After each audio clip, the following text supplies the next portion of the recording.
한 주간 동안 주의 은혜 건도 평안하셨습니까? 옆에 사람 인사합시다. 사랑합니다.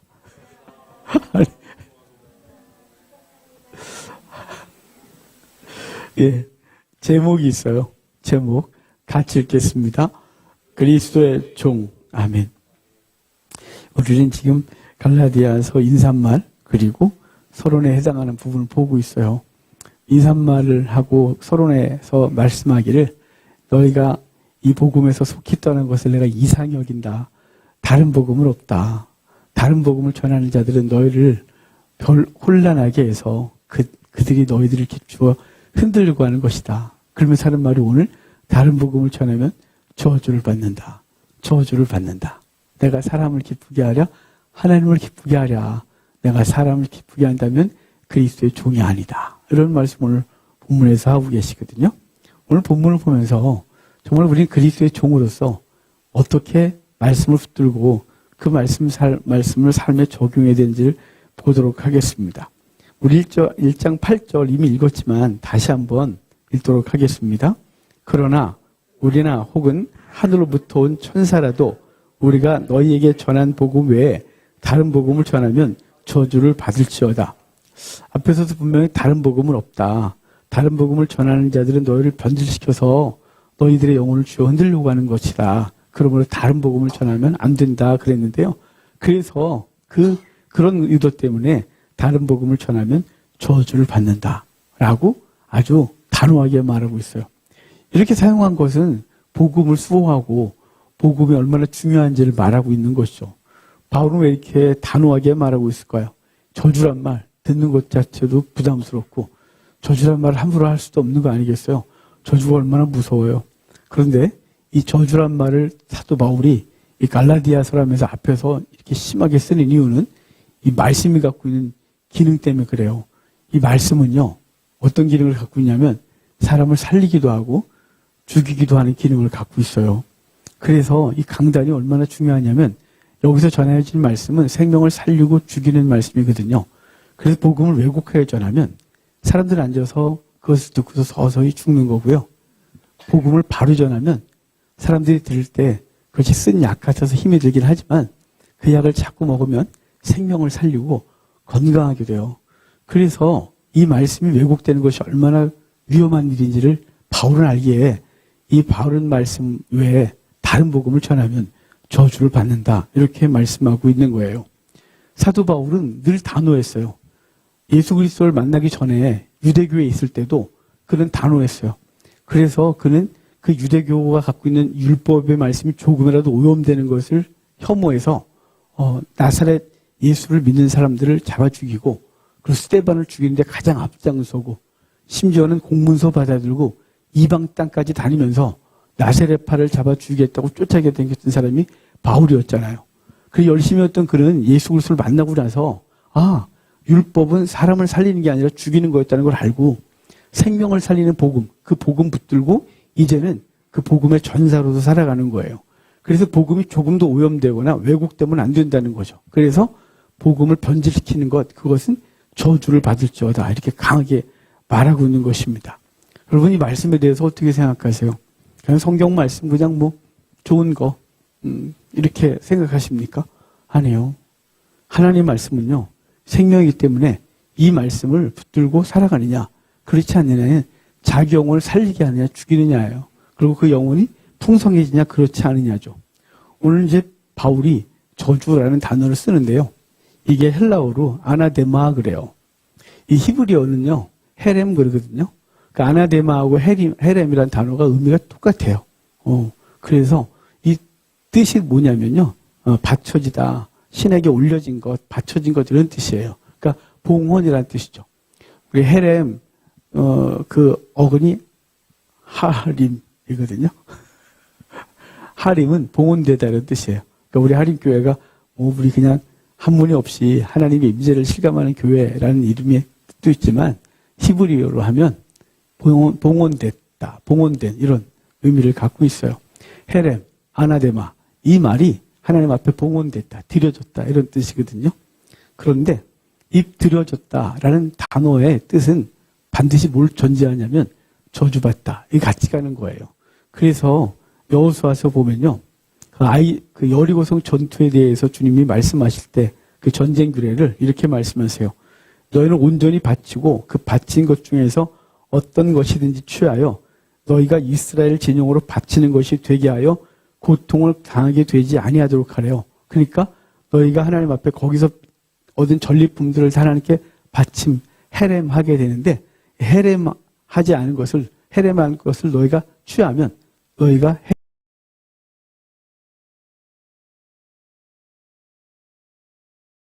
너희가 저주받게 된다 이런 뜻이에요. 그래서 그 다음 전투인 아이성 전투에서 아이성은 되게 조그만 성읍이거든요. 그래서 아이라는 히브리어 뜻이 황폐한 작은 성읍이라고 그랬잖아요. 그래서 아이는 어딘지 잘 몰라서 옆에 베델이라는 큰 도시가 있으니까 베델 아이 이렇게 불렀어요. 그런데 그 작은 도시, 그 작은 성을 치기 위해서 3,000명밖에 안 올라가거든요. 그 정도면 충분히 이길 수 있다고 생각해서. 근데 거기서 대패하죠. 36명이 죽고 이스라엘은 간담이 높고 가나안 땅에 들어온 걸 후회할 정도로 여호수아는 뭔가 절망을 하고 막 그랬어요. 근데 그런 그들에게 주님이 말씀하시죠. 이렇게 말씀하셨어요. 이스라엘 자손들이 그들의 원수 앞에 능히 맞서지 못하고 그 앞에서 돌아섰나니 이는 그들도 온전히 받쳐진 것이 됨이라. 무슨 뜻일까요? 아간이 하나님께 드린 것을 지가 취했거든요. 그래서 이 아이성 전투에서 패했어요. 하나님은 그것에 대해서 그 울고 슬퍼하고 있는 절망하고 있는 그들에게 너 이렇게 울지 마. 너희가 이미 받쳐진 바 된 거야. 받쳐진 것을 취했기 때문에 너희가 받쳐줬단다. 그것을 찾아내지 아니하면 너희가 이 전쟁에서 이기지 못한다고 하고 그걸 찾아내라 그래서 아간을 찾아내고 아간이 황금덩어리, 신화산 외투 등등을 자기 텐트 밑에 숨겨뒀던 것을 찾아내고 그것과 온 집안을 아골골짜기에서 돌로 치고 불지름으로 하나님께서 그 저주를 풀어 다시 승리케 하는 놀라운 역사가 벌어지는 거예요. 그러니까 오늘 저주라는 단어는요. 하나님께 바쳐졌다는 것과 함께 저주라는 단어가 있는데 이 말은 하나님께 바쳐진 것을 네가 취하면 너는 저주 가운데 있게 된다라는 거죠. 그래서 레위기서 27장의 서원규례를 얘기할 때 이렇게 말씀하셨어요. 어떤 사람이 자기 소유 중에서 오직 여호와께 온전히 바친 모든 것은 사람이든지 가축이든지 기업에 바치든지 팔지도 못하고 무르지도 못하나니 바친 것은 다 여호와께 지극히 거룩함이며 온전히 바쳐진 그 사람은 다시 무르지 못하나니 반드시 죽일지니라. 그러니까 온전히 바쳐진 것을 만약에 바치지 않으면 그는 죽는다. 라는 것으로 그 바쳐진 것이 얼마나 중요한지를 얘기를 하고 있는 거예요. 그러니까 지금 이 바울이 다른 복음을 전하면 저주를 받을지어다. 다른 복음을 전하면 저주를 받을지어다라고 8절, 9절에서 두 번이나 반복하고 있는 이유는 뭐냐면요. 자, 복음을 통해서 영혼들을 예수 그리스도의 피값으로 샀어요. 피값으로 사서 하나님께 바쳤는데, 그죠? 요한계시록에 그러잖아요.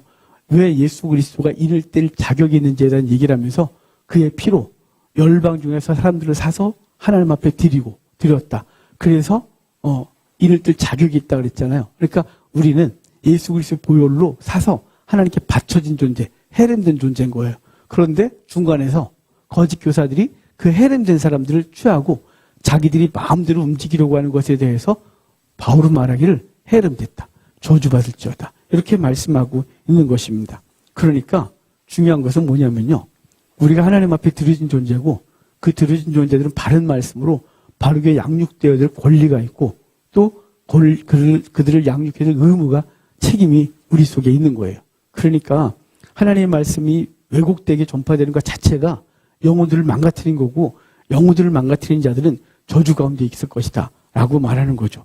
그런데 이렇게 저주 가운데 있을 걸 말씀하시면서 그 누구도 그랬거든요. 거기 본문에 보면 그러잖아요.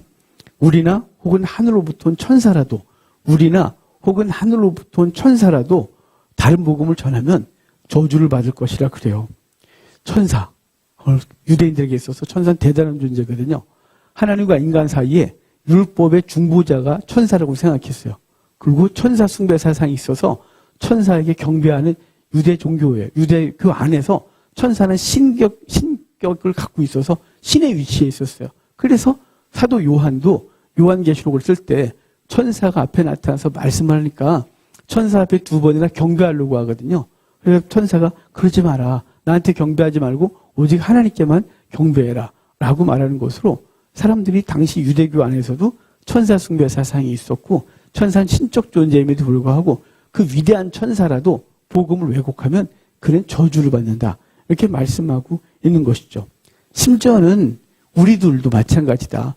우리 하나님 말씀을 전하는 우리도 말씀을 왜곡하여 우리가 너희들을 이 왜곡된 말씀으로 가르친다면 우리도 저주 가운데 있는 것이다 라고 말하는 거죠. 그러니까 이렇게 말하는 바울은 얼마나 자기 검열이 대단했겠어요. 내가 이 말씀을 전하는 것이 하나님의 말씀인가? 하나님이 말씀하신 건지 아니면 내가 내 의도를 갖고 사람들을 움직이려고 하는 것인지를 늘 고민하지 않았을까요? 그래서 바울은 하나님의 말씀에 대해서 철저히 공부했고 그 말씀이 복음인지를 점검했고 그리고 자신들이 전할 때 이것이 사람들의 마음을 움직이려는 것인지 아니면 하나님의 사람으로 만들려는 것인지 저들을 내가 사서 내 마음대로 이끌고 내가 저들을 내 제자 삼아서 내가 원하는 대로 이끌고 다니려고 하는 것인지를 늘 고민할 수밖에 없는 것이죠. 그러니까 사도 바울은 이 말씀을 전하는데 자기 점검을 잘 마다한 거예요. 성도 여러분, 목사가 말하면 무조건 아멘하면 안 돼요. 성경을 가지고 여러분이 점검할 수 있는 비평의 능력을 가져야 돼요. 안 그러면 다 죽는 거예요. 다. 여러분, 예전에 그 할렐루야 기도원 김계화 씨 난리였죠. 그런데 우리 시골 교회가 그 기도원 때문에 반 쪼개졌어요. 왜냐면 우리 목사님은 김계화 2단이다. 할렐루야 기도원 가지 마라. 근데 성도들은 거기서 매주마다 생수통에다가 생수라고 떠다가 밥 해먹고 거기 가면 병이 난다고 그러는 거예요. 목사님이 아니다. 그가 잘못됐다. 복음적이지 않다. 그래도 맨날 거기 가서 그러는 거예요. 그래서 저는 그때 신학생이었었거든요. 저희 아버지를 만나서 아버지 하지 마요. 거기 2단이에요. 잘못된 거예요. 아버지. 그래도 우리 아버지가 그래요. 저희 아버지 말투. 이 새끼야 네가 뭘 알아 신학생이. 야 거기 뒤에 목사들이 얼마나 많이 앉아있는 줄 알아? 목사들이 쫙 앉아있어. 그 사람들이 너보다 못해서 거기 앉아있어? 그러는 거예요. 아버지 아니라 그래도 결국은 우리 교회는 반 쪼개졌고 그리고 김계환은 2단이고 분명해졌고요. 그걸 추종하던 모든 사람들은 다 무너졌어요. 여러분 그 뒤에 있는 목사들은 그 김계환가 한 짓이 있어요. 목사들은 일어나세요 앉혀놓고 나중에 거마비를 다 줬어요. 거기 앉아있는 목사들은 돈 높은 받으려고 거기 앉아있고요. 앉아있는 성도들은 그것 때문에 유혹을 받아서 와 목사들이 앉아있으니 저게 진리인가 보다 해서 아멘하고 그래서 2단을 더 키워놨어요. 여러분 2단만 그런 걸까요? 여러분 말씀은요. 여러분이 평가하셔야 돼요. 성경을 가지고 이 말씀이 그런가 하여 평가하셔야 돼요. 지난주에 어떤 우리 교회는 안 해요. 당연히 아니죠. 우리 그 어떤 분이 통화하다가 자기네 교회의 답답함을 얘기를 하는 거예요. 목사님 지금 우리 교회가 후임 목사님을 이제 선택하는데 최종적으로 3분이 이제 결정이 됐대요. 서류에서. 그리고 이제 지난주에 한 분이 설교를 했는데 그분이 본문을 읽어놓고 딴소리 하더래요. 자기는 분명히 그게 앞뒤가 이게 그 얘기가 아닌데 자꾸 딴 얘기를 하더래요. 그래서 아니다. 아무리 봐도 이 얘기를 안 하는데 왜 목사님이 이 본문을 읽어놓고 저런 소리를 하지? 그러고 있는데 성도들이 아멘 아멘 하더래요. 그래서 그랬대요. 난 누구? 여긴 어디? 그랬대요. 아니 지금 이 상황에 아멘이 나오나? 이 본문이 그런 뜻이 아닌데 왜 아멘들을 하지? 자기가 정신이 없었다는 거예요. 그리고 고민은 뭐냐면 이제 만약에 그분이 선택이 된다면 난 이 교회에서 어떻게 신앙생활을 하지? 이게 고민이 됐다는 거예요. 왜냐하면 바른 말씀이 선포되지 않는 것에 대한 두려움 그리고 그것에 오염되면 서서히 마비가 돼서 다 같이 아멘하고 앉아있는 이 속에서 자기 혼자 덩그러니 앉아있는 이 당황스러운 사건이 벌어지고 있는 것이죠. 다른 복음을 전하는 목회자뿐 아니라 분별력 없는 성도가 한국 교회를 오염시키고 무너뜨린 거예요. 그러니까 목사도 바른 말씀을 전해야 되지만 듣는 성도들도 그것에 대해서 분별할 줄 알아야 돼요. 우리는 그것에 대한 그렇게 예민하지 않죠. 그러니까 웬만하면 분위기에 휩쓸리고 좋은 게 좋은 거고 커뮤니티가 이미 있고 그래서 목사님을 비판하고 그 설교가 이상하다는 걸 알지만 떠나지 않게 되는 거죠. 지난주에도 어떤 사역자하고 얘기를 하다가 답답한 얘기를 하는 거예요. 목사님, 우리 교회 성도도 이상해요. 왜요? 그랬더니 자기도 이제 거기를 사임해야 되겠는데 목사님이 정말 이상한 소리를 하는데 아무도 그것에 대해서 얘기를 안 한대요. 그리고 자기들끼리 다 얘기한대요. 이상해. 우리 목사님 설교 잘못됐어. 그런데 다들 교회에 있대요. 이유가 뭐 같아요? 그냥 여기가 좋고, 그냥 그 교제가 좋고, 그래서 그냥 교회에 있다는 거죠. 여러분, 이걸 그냥 그러려니 하지 마십시오. 알아서 내가 점검하고 알아서 신앙생활 할 거예요. 라고가 아니고요. 악한 자와 함께하면 함께 망하는 거예요. 함께 그를 지원하는 것으로 그 배가 침몰을 하고요. 그 침몰할 때 후회도 늦어요. 여러분, 그러니까 여러분은 저를 비평하셔야 돼요. 그리고 저는 늘 자기 검열을 해야 돼요. 이것이 성경적인가? 내가 설교 준비했지만 이게 정말로 성경적인지를 늘 점검하고 두렵고 떨림으로 하지 않으면 우리는 함께 한국교회를 망가뜨리고 그리고 다음 세대에게 망가진 한국교회를 유업으로 물려줄 것이에요. 말씀이 아니라 예화나 세상의 철학, 처세술이 복음을 대체하게 할 수는 없어요. 진지하게 전해지는 진리보다 가볍게 웃기고 즐기는 곳.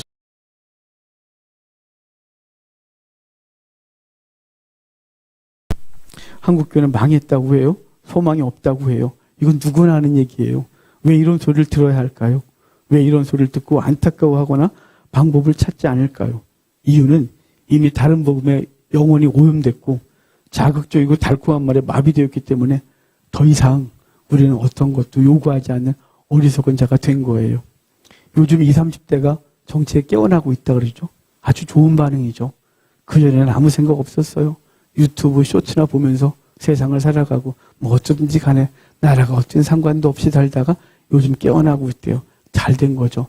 왜냐하면 좌든 우든 깨어나서 옳고 그름 분별할 줄 알고 그들이 선택하고 그리고 그래야 되겠죠. 말씀도 똑같아요. 한국교회가 말씀에 깨어나지 않고 점점 죽고 있거든요. 여러분이 죽는 게 느껴지지 않는 거예요. 냄비 안에서 서서히 죽는 것과 같이 한국교회는 말씀 없이 죽어가고 있는데요. 아무도 깨우려고 하지 않아요. 너무 답답하죠. 여러분, 이 저주의 사슬을 끊고 복음의 기치를 높이 들어 생명의 공동체를 만드는 열심히 저와 여러분 가운데 있기를 주의 이름으로 축복합니다. 자, 1장 9절 같이 한번 또 읽어볼까요? 우리가 전에 말하였거니와 내가 지금 다시 말하노니 만일 누구든지 너희가 받은 것 외에 다른 복음을 전하면 저주를 받을지어다. 아멘. 본절에서 바울은 자신이 전한 것 외에 다른 복음을 전하면 저주를 받을 것이라고 다시 한번 얘기해요. 근데 여기서 누구든지 이렇게 말하거든요. 누구든지는 다른 복음을 전하는 모든 자들을 의미해요. 천사들과 자신들을 포함한 누구든지죠. 그러나 본절에서 너희가 받은 것 외에 다른 복음을 전하면 라고 한 것으로 봐선 사도 바울은 자신이 전한 것은 진리다라는 분명한 확신이 있어요. 왜 이렇게 확신할 수 있는 걸까요? 바울은요, 유대 율법에 있을 때도 그는 철저히 연구했고 그것이 옳다고 믿었고요. 예수 그리스도를 만나고 나서 그는 3년간 아라비아 가서 복음을 전하고 10년 동안 집에 가서 철저히 연구해요. 다소에서 10년간 집구하면서 말씀만 연구했어요. 구약과 복음의 관계를 철저히 연구했고요. 그것이 복음서에 서신서에 쫙 묻어나 있는 거죠. 그런 분명한 확신 가운데 전하고 있는 것입니다. 그래서 성경을 깊이 읽고 정직하게 해석한 근거를 두고 확신 있게 설교한 것이죠. 한국교회 회복을 위해 오랫동안 기도했어요. 니네 교회나 살려라. 예, 할 말이 없습니다만 한국교회 강단이 변화돼야 한국교회가 살아날 수 있다고 아침마다 새벽마다 기도하면서 울었어요.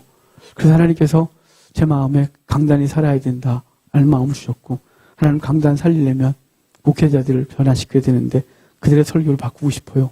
그래서 소원했고 하나님께서 제게 학위를 하게 하셨어요. 그런데요, 이게 얼마나 힘드냐면 한국교회 신학교가 바뀌지 않으면 한국교회는 소망이 없어요. 왜냐하면요, 신학교 커리큘럼이 성경은 안 가르쳐요. 이상하죠? 신학교 온 사람들 중에 성경 공부하고 싶어서 신학교 온 사람들이 있어요. 그랬다가 실망하고 자퇴하거든요. 왜냐하면 성경을 안 가르치기 때문에 그래요. 성경에 대하여 가르쳐요. 모세오경은 어떤 책이냐, 레위기는 어떤 책이냐, 복음서는 어떤 책이냐. 그래서 이런 얘기 열심히 하다가 끝나요. 거기다가 심각한 건요, 신학교를 입학하는 순간 다 전도사님이라고 불러요. 그래서 전도사님 부르니까 대단하게 된 줄 착각하죠. 거기서 또 사역하느라고 바빠요. 아니, 평신도 때나 신학교 입학하고 1년 정도 된 건 별로 그 차이가 없거든요. 그런데 그때부터 전도사님 사역을 하느라고 교회 사역 열심히 하느라고 공부할 시간이 없어요. 뭐 이렇게 열심히 뛰어다니는지. 그러니까 자기가 3년 대학을 졸업하고 나면 성경 박사가 된 줄 알고 더 이상 성경 앞에 서지 않아요. 성경 앞에 자신을 세우지 않는데 성경이 어떻게 우리를 가르쳐요? 우리 성경의 해석자가 돼서 이미 성경 해석하는 사람들로 성경을 가르치는 데만 열심을 내고 있으니 문제가 심각하죠. 여러분, 이것저것 배운 게 없으니까 이것저것 조합해서 20분짜리 설교 원고를 만들고 그 중에 서론에 예화 하나, 본론에 예화 3개, 결론에 예화 하나, 예화 5개 내서 한 설교를 가지고 하나님의 말씀을 전하니 20분 동안 예화 반 하면 본문은 반밖에 10분밖에 얘기를 안 한 거예요. 그러니 어떻게 생명이 있어요? 그러니까 영양가 없는 그냥 껍데기에다가 양념 잔뜩 쳐발라서 음식을 먹여놓고 건강하길 바란다면 그것은 이상한 주부인 거죠. 여러분, 그냥 사람을 감동시키면 은혜가 된다고 생각해서 하는 설교가 한국교회 설교가 됐어요. 여러분, 그러니까 이거는 목회자들만의 책임이 아니라 성도들도 책임이에요. 그것에 대해서 반란을 해본 적도 없고 얘기를 해본 적도 없고 이것이 아니고 성경에 대해서 깊이 고민해보거나 따져본 적이 없기 때문에 한국교회가 이렇게 됐어요. 왜 이렇게 됐는지를 예레미야가 말하거든요. 예레미야 선지자는요. 이래요. 누가 여호와의 회의에 참여하여 그 말을 알아듣었으며 누가 귀를 기울여 그 말을 들었느냐. 그러니까 당시 거짓 선지자들이 많아서 사람들의 귀를 즐겁게 하고 사람들의 원하는 것들을 설교하고 그래서 인기 많았던 거짓 선지자들. 하지만 예레미야나 다니엘이나 에스겔이나 하박국이나 이렇게 바른 말씀을 선포하는 사람들의 말을 들으려고 하지 않았어요. 그 이유는 뭐냐면요. 다 자기 귀가 가리워 스승을 많이 두고 자기가 원하는 얘기를 해주는 사람만 찾아다녔기 때문이죠. 하나님의 말씀을 전하면 시끄럽다 하고 하지 말라고 했어요. 왜 그럴까요? 그들은 회의에 참여한 적이 없어요. 하나님의 말씀이라는 회의에 참여한 적이 없죠.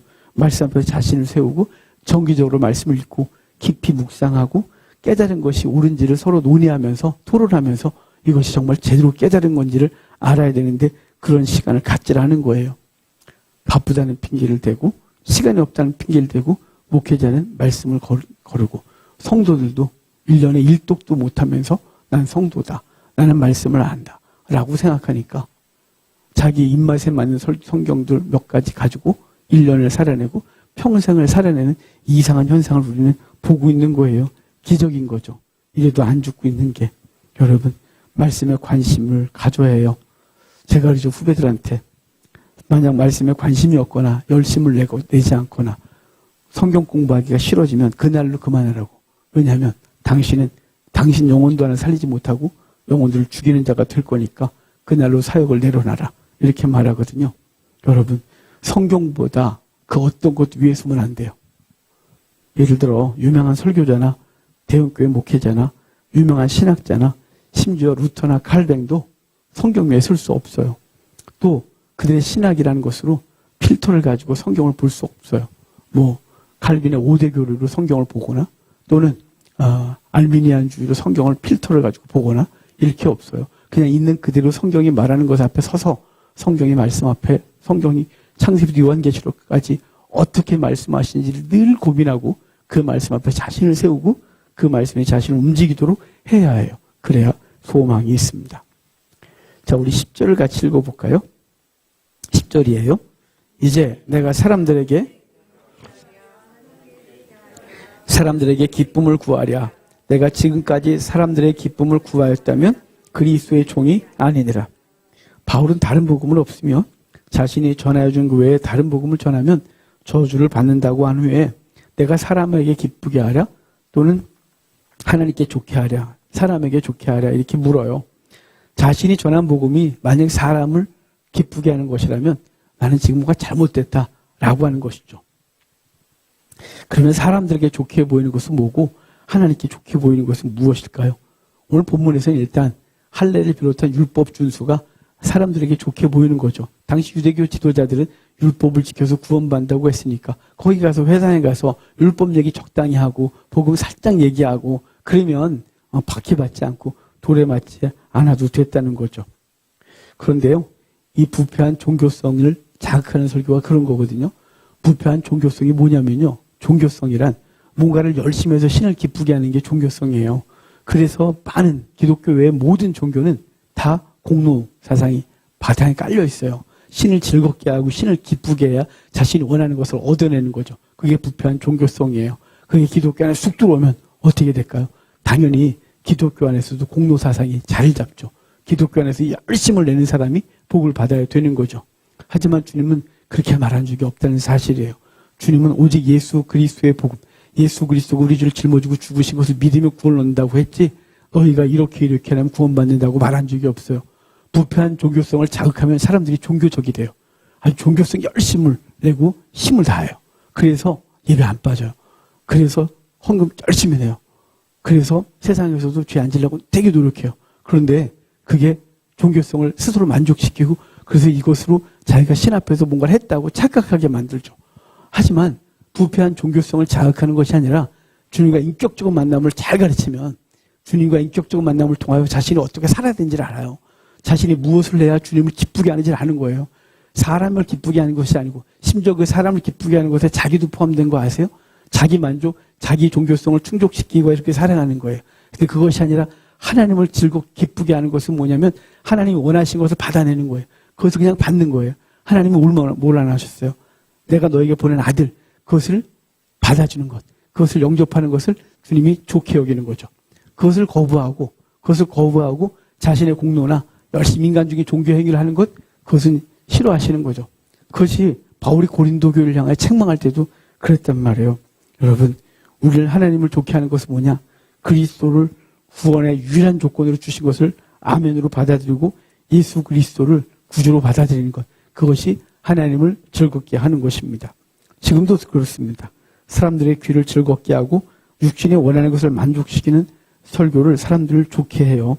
그래서 자극적인 걸 원하고 그리고 기복을 원하고 그리고 조건적 신앙을 들으면 뭔가 만족이 일어나는 거예요. 그리고 자기가 무엇인가를 한 것을 통해서 아 내가 신을 기쁘게 했다라고 생각하게 되는 거죠. 여러분 사람을 기쁘게 하는 얘기는요. 하나님을 불편하게 하는데요. 하나님을 기쁘게 하는 말씀은요. 사람을 잠시 근심하게 하고 불편하게 하지만 결과적으로 하나님도 즐겁게 하고 인간도 즐겁게 되는 것이에요. 그래서 고린도후서 7장 8절부터 10절에 이렇게 말하거든요. 내가 편지로 너희를 근심하게 한 것을 후회했으나 지금 후회하지 않는다. 그 편지가 너희로 잠시만 근심하게 한 줄을 알미라. 내가 지금 기뻐함은 너희로 근심하게 한 까닭이 아니요 도리어 너희가 근심함으로 회개하며 이를 까닭이라. 너희가 하나님의 뜻대로 근심하게 된 것은 우리에게서 우리에게서 아무 해도 받지 않게 하려 함이라. 하나님의 뜻대로 하는 근심은 후회할 것이 없는 구원에 이르게 하는 회개를 이루는 것이요 세상 근심은 사망을 이루는 것이다. 그러니까 하나님의 말씀은 인간을 잠시 근심하게 한다는 거죠.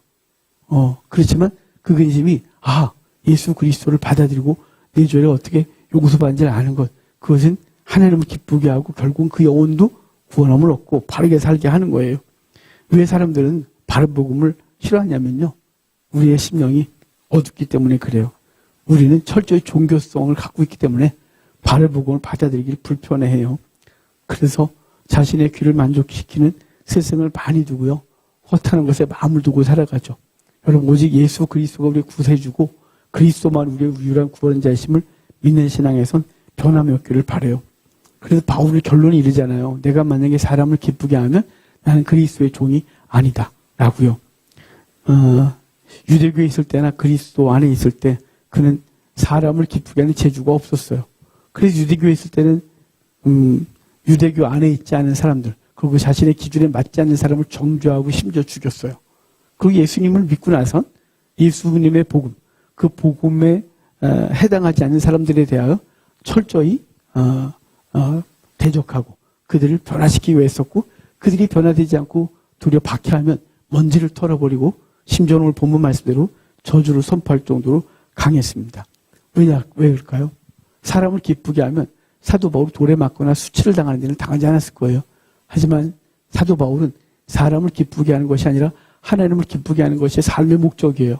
자기가 설교자가 된 것은 하나님을 기쁘게 하기 위하여 한 것이지 사람을 기쁘게 하여 설교자가 된 것이 아니에요. 제가 예전에 개척을 처음 하고 한동안은 사람들을 기쁘게 하는 설교를 했어요. 교회가 사람들이 모였고 그리고 성장했어요. 그런데 오늘부터 설교를 못하게 했는 거죠. 그러니까요. 왜냐하면 설교 준비하다가 A라는 집사님이 이 본문에 걸리면 그 본문을 다 접어요. 그 설교 안 하는 거예요. 토요일 밤늦게까지 설교 준비를 하다가 B라는 집사님이 설교에 딱 걸리잖아요. 그럼 그 설교를 폐기하고 다른 본문을 잡는 거예요. 그러니까 사람들 엉덩이를 두들겨주고 비유를 맞추고 걸리는 얘기를 안 하고 좋은 얘기만 하니까 사람들은 편안했죠. 그런데 결과가 어떻게 되냐면요. 교회가 힘들어지는 걸 보고서 심각했어요. 그래서 하나님 앞에 하나님 어떻게 목회를 해야 되는 거예요? 라고 하고 결론 진 게 뭐냐면 사람의 엉덩이를 두들기지 않겠습니다. 어차피 이 말씀이 하나님이 원하시는 말씀이라면 그들이 듣든지 안 듣든지 하나님의 말씀을 전하고 사람들의 엉덩이를 두들기고 비유를 맞추는 설교가 아니라 하나님이 기뻐하시는 말씀 전하여 그 영혼들이 하나님 앞에서 괴로워하고 불편해해도 시간이 걸리더라도 어느 날 깨달아지고 안 들리는 설교가 들려지기 시작하면 하나님 기뻐할 줄 믿고 그렇게 하겠습니다라고 결단을 했던 게 예전이에요. 여러분, 사도 바울은 사도들의 눈치를 보거나 인정받기 위해서 행동하지 않았어요. 그는 이렇게 말했잖아요. 형제들아, 내가 지금까지 할례를 전하였다면 어째 지금까지 박해를 받았느냐? 라고 5장에서 말하거든요. 그러니까 그는 사람들의 비유를 맞췄다면 박해 안 당했을 거다. 라고 하는 거예요. 그런데 절대 비유 안 맞추겠다는 거죠.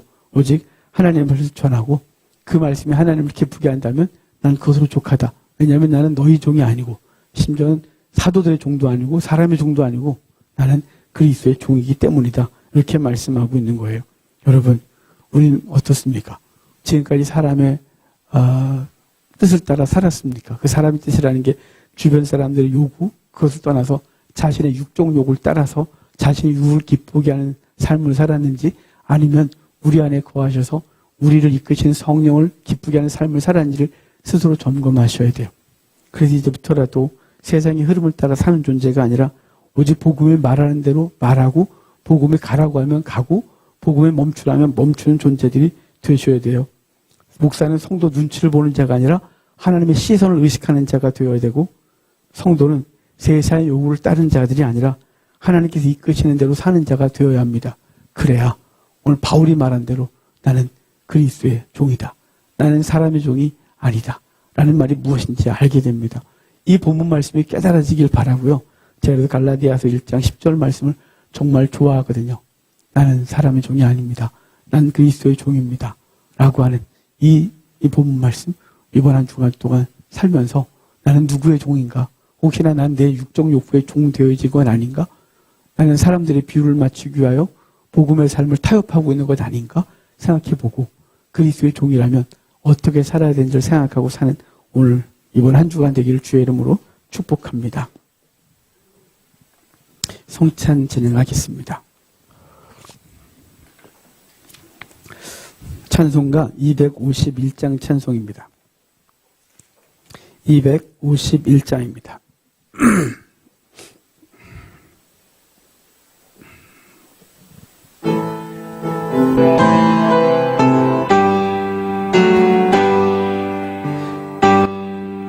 주님의 그 은혜 우리의 죄를 속하시려 갈보리 십자가 위에서 어린 양 보혈을 흘렸네. 주의 은혜 우리의 죄를 다시 섰네. 주의 은혜 우리의 죄를 다시 섰네. 죄악은 성난 파도같이 우리 영혼을 위협하나 헤아릴 수 없는 주의 십자가에서 보이셨네. 아멘. 주의 은혜 우리의 죄를 다시 선내 주의 은혜 우리의 죄를 다시 섰네 죄악에 물든 영혼들을 주께서 피로 씻으시네 지금도 흐르는 그 피에 눈보다 더 이게 씻으라 주의 은혜 우리의 죄를 다시 주의 은혜 우리의 죄를 다시 섰네 피할 수 없는 그 은혜를 믿는 자에게 거저주네 형제여 주 앞에 나와서 터지지 말고 곧 받으라면 주의 은혜 우리의 죄를 다시 섰네 주의 은혜 우리의 죄를 다시 섰네 아멘. 룻기 3장 13절입니다. 룻기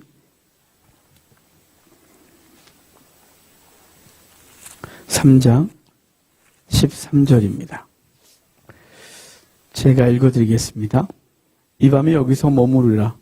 아침에 그가 기업 물을 자의 책임을 내게 이행하려 하면 좋으니 그가 그 기업 물을 자의 책임을 행할 것이니라. 만일 그가 기업 물을 자의 책임을 내게 이행하기를 기뻐하지 아니하면 여호와께서 살아계심을 두고 맹세하노니 내가 기업 물을 자의 책임을 내게 이행하리라. 아침까지 누워 있을지니라 하는지라. 아멘. 모압 여인은 모압에서 베들레헴으로 이주해요.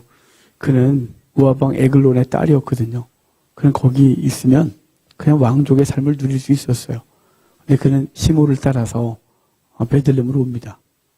그를 맞이한 건 극심한 가난이었어요. 그래서 밭에 나가서 이삭을 주어야 먹고 살 수 있었고, 그리고 사람들에게 이방 여인이요 과부라는 수치를 당하면서 살아야 했어요. 그를 구원할 수 있었던 유일한 방법은 그가 이제 가문을 이룰 수 있었던 것은 고엘 법칙을 따라서 그 가까운 친족에게 잠자를 요구하고 그 잠자를 통해서 아들을 낳으면 그 친족이 잃어버렸던 재산을 찾아주어 가문을 잇게 하는 것이었어요. 근데 오늘 본문에 보면 보아스가 등장하여 보아스가 그래요. 나보다 우선순위가 있는데 그가 먼저 이행하려니와 그가 하지 않으면 내가 책임을 감당하겠다고 합니다. 결국은 다음날 사람들을 불러 모으고 그 첫 번째 사람이 요구했을 때 그는 자신의 재산에 축이나요 내가 하지 않겠다라고 했고, 보아스는 기꺼이 기업 물을 자의 책임을 감당하여 그리스도의 조상이 됩니다. 이는 첫 번째 사람이 감당하지 못하고 했던 것은 율법을 의미하여 율법은 자기가 율법에 폐가 되고 해가 되는 것을 감당하지 못하는 존재이고, 두 번째 순서였던 보아스는 예수 그리스도의 조상으로 그가 기꺼이 자신을 내어버리고 자신을 죽여 우리의 허물을 감싸시고 그리고 그의 핏값으로 땅을 사서 돌려주었는데, 바로 그리스도가 그의 핏값으로 에덴에 들어가는 길을 여시고 우리의 회복시키신 놀라운 은혜를 말씀해 주고 있습니다. 오늘 이 은혜를 입은 우리들이 또 성찬을 대하는데, 이 성찬을 대하면서 우리에게 자신을 내어주신 그리스도를 기억하고 우리의 삶으로 돌아가 우리도 주께서 원하시는 삶을 살기를 다짐하는 시간 되도록 합시다. 성찬기를 엽시다. 이 무교병은 예수 그리스도를 의미합니다. 죄 없으신 분이 우리를 위하여 십자가에 달려 죽으시고 사단에게 찢긴 것이 아니라 우리를 위하여 당신의 몸을 찢어주신 것을 의미합니다. 이 적을 대하면서 예수 그리스도의 은혜를 기억하는 시간 되도록 합시다.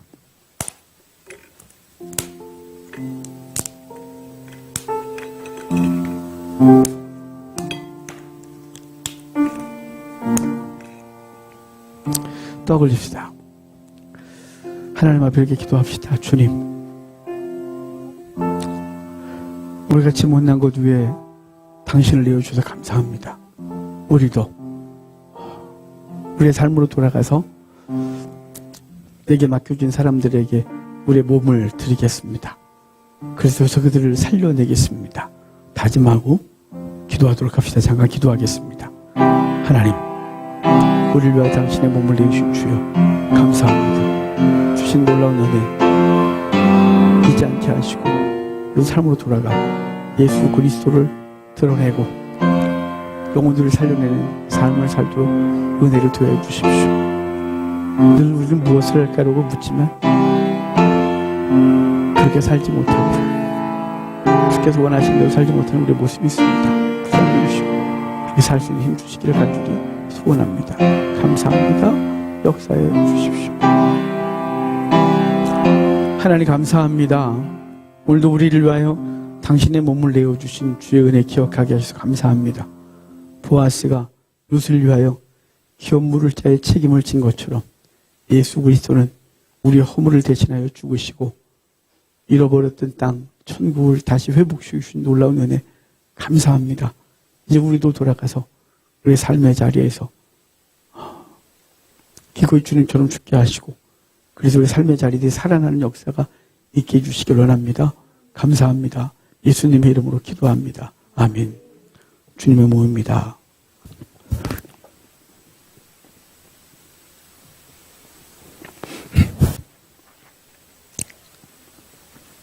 주님께서는 십자가에서 물과 피를 다 쏟아서 우리를 정결케 하고 생명 주셨습니다. 우리도 이 잔을 대하고 돌아가서 우리 삶의 자리에서 살려내야 될 사람들, 그들을 위하여 기꺼이 우리를 희생하는 시간, 삶이 되기를 바랍니다.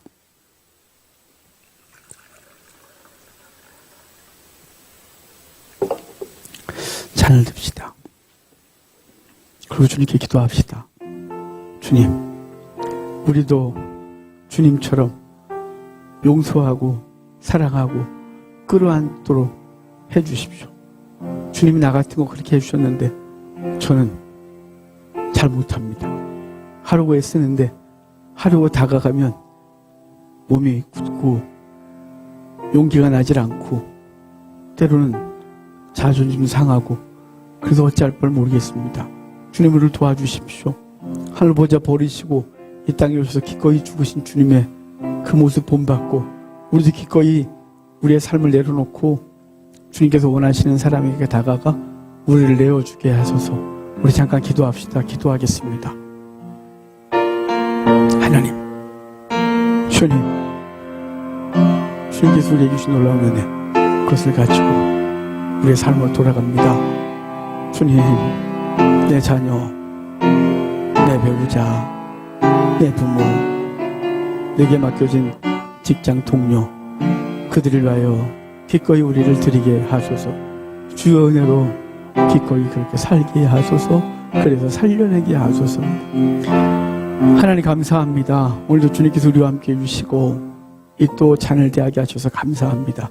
주님, 우리같이 못난 것 위하여 다 쏟아 부어주셨는데 우리는 이제 그 은혜 받고도 돌아가서 그렇지 못합니다. 불쌍히 여겨주시고 기꺼이 우리의 모든 것을 쏟아 부어 그들을 살려내게 하시기를 원합니다.